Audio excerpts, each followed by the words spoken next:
Hi, my name is Jack Stiteler. I've been riding my bike just about my whole life. Not this same one, of course. I've also worked at bike shops, done a lot of bike maintenance in my time.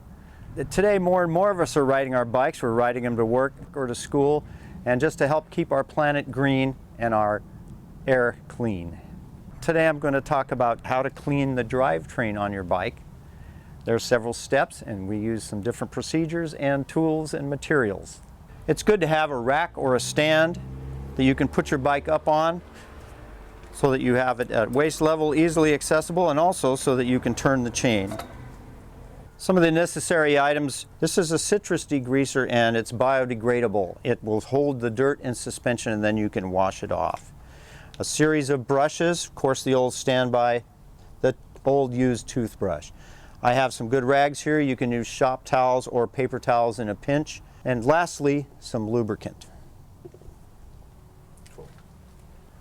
The three elements of the drivetrain that we're going to clean today are the chain rings in the front, the chain itself, and the cog set in the back. The first step in cleaning your drivetrain is to spray degreaser on the whole thing. Don't worry about it, it'll wash off your bike.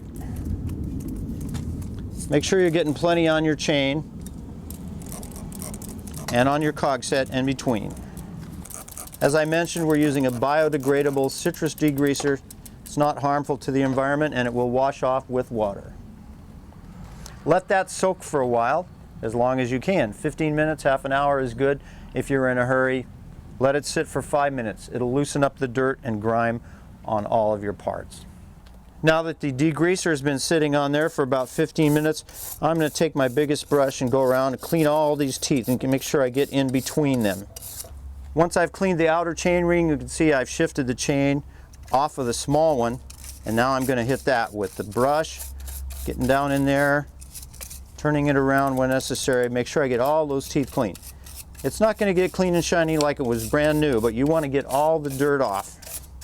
Now I'm going to clean the chain itself. I use one of the smaller brushes. Make sure I get in between every link, and I pedal it so I can get new sections of the chain. Got to kind of be careful when you do this, because the chain may, if you push sideways, the chain's going to want to slip off that sprocket. Cleans it from the bottom side. If necessary, use more of the degreaser. I use the brush and I push in between the links. Make sure it gets all clean. Pedal it around, check it. Okay. Lastly, we're going to clean the cog set. Make sure you get in between all those teeth. I use this brush. You pick it up at any bike shop for about $4. Make sure you get all the particles of dirt out. There's going to be some dark spots. That's to be expected. You're not going to make it clean and shiny like brand new, but you get all the dirt out so that it doesn't wear. It's fine to add a little more degreaser during the process. Help keep it flowing. You can see why this rack is important, so you can easily turn everything. You're going to wash your bike when you're finished, so don't worry about your greasy hands on your tire. This stuff will not permanently make your tire slick. The next to last step in this process is to rinse all the accumulated dirt and degreaser off your bike. I'm going to start with the tires. Now when you're using a hose on your bike, don't use a lot of pressure, because if you use too much pressure, it just drives the dirt into the bearings. But you can rinse it off with a low rinse and it'll be fine. This is how the pros do it. This is how we do it. Next, we want to let the bike dry, and the first step is to take it off the rack and drop it a few times on the concrete, on the tires. That gets a lot of the accumulated water out.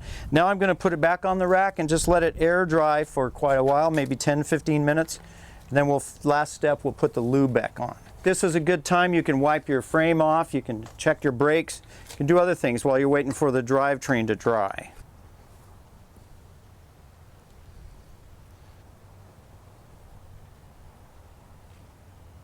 The final step in our drivetrain maintenance for today is to apply a good lubricant to every link of the chain.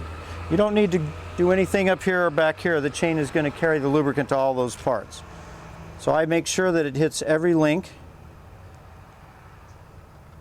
Don't worry about excess, we're going to wipe that off. Last step is to wipe all the excess lube off the chain. You don't want it really anywhere except on those pins that are between the links. Wipe it off, rotate your chain so you can make sure you get every part of it. This will help keep it clean. You know you're good and lubricated now. We've got a real nice clean drivetrain here. And we're done, we're ready to go 100 miles on our way to work. My name is Jack Stiteler. Today we've learned how to clean and lubricate our drivetrain and we're ready to go for a ride. In future videos we'll talk about other parts of the bike. For now, good riding and be careful on the road. Thanks a lot for watching.